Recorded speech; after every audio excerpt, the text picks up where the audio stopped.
नमस्कार. दरवर्षीप्रमाणे गणेश चतुर्थीनिमित्त जी आपण नियोजनाची सभा घेतो, मीटिंग घेतो, त्यामध्ये सर्व बाजारपेठेमधले व्यापारी मंडळाचे अध्यक्ष असतील, किरकोळ व्यापारी असतील, तसेच ST स्टँड, नंतर पोलीस स्टेशन, सगळे संबंधित खात्याचे लोक, अशा सगळ्या लोकांना बोलवतो आम्ही आणि अशी सभा घेतो. तशी सभा आमची कालच पार पडली आणि यामध्ये सर्वात महत्त्वाचा एक निर्णय घेतला गेला आणि या सभेमध्ये सर्वपक्षीय लोक होते, व्यापारी मंडळाचे अध्यक्ष होते आणि यामध्ये एक सर्वांनी स्वतःहून सांगितलेला निर्णय म्हणजे वेंगुर्ला मध्ये बॅनर बंदी करा, बॅनर मुक्त वेंगुर्ला करा. आणि आम्हाला तो निर्णय खूप आवडला.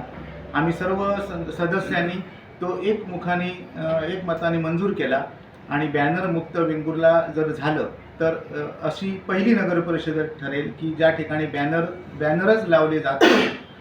तर त्यासाठी सर्वानुमते असा निर्णय घेतला गेला की शहरात यापुढे चतुर्थीच्या कालावधीत असू दे किंवा कोणत्याही कालावधीत बॅनरच लावायचे नाही. मग त्यांनी दुसरा उपाय सुचवायला सांगितला. तुम्ही त्याऐवजी तुम्ही काय सुविधा देऊ शकता. मग त्यामुळे आम्ही असा एक डिसिजन घेतलेला आहे की LED स्क्रीन लावायची, डिजिटल LED स्क्रीन आपण शहरात लावायचा डिसिजन झालेला आहे, निर्णय झालेला आहे.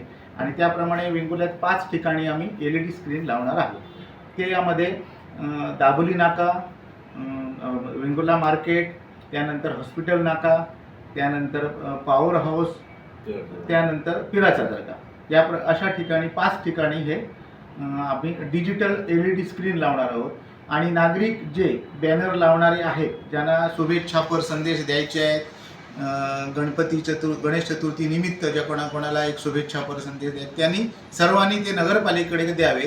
आम्ही ते ह्या LED स्क्रीनवर प्रसिद्ध करू आणि त्याची कालावधीत त्यांच्या लोकांच्याच म्हणण्याप्रमाणे आपण ठेवू शकतो.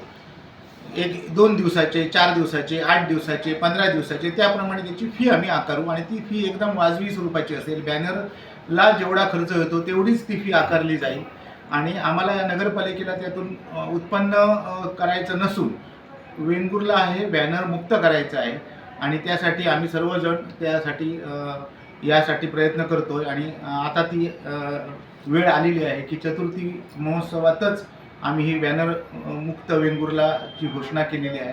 त्याबरोबरच इतर म्हणजे